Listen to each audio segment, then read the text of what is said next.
Dapat yung sobrang pangungutang at mga hiram-hiraman, tinitigilan kasi yan ang nagiging bunga ng walang katapusang tuusan, samaan ng loob. Kaya tuloy sa mga family reunion, ayaw nang umattend nung medyo may kaya-kaya. Ayaw nang umattend nung medyo may nangyari sa buhay niya.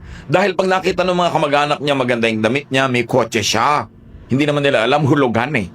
Diba? May bahay siya sa kung saang village, hindi na alam, utang din yun sa bangko. Hindi ka na nila tatantanan ng utang. Lagi kang number 1 sa listahan ng mga nangangailangan ng panggastos pang nag-a-apply abroad. Lagi ka na lang number 1 sa may mga nagkakasakit. Hindi naman nauubos yung nagkakasakit. Lagi ka na lang nagdurusa dahil nagtagumpay ka sa buhay. Ngayon mga kapatid, hindi natin sinasabing huwag tayong tumulong. Hindi natin sinasabing tisin mo ang mga mahal mo sa buhay. Hindi naman yung matitino, hindi naman yung mga naaasahan at mabunga ang kausap natin ngayon eh.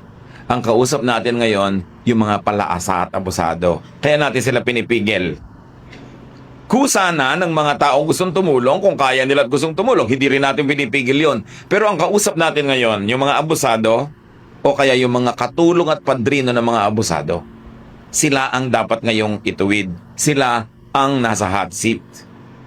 So kailangan ang tao magpakatino para hindi lang siya gumraduate from asking, magiging giver pa siya.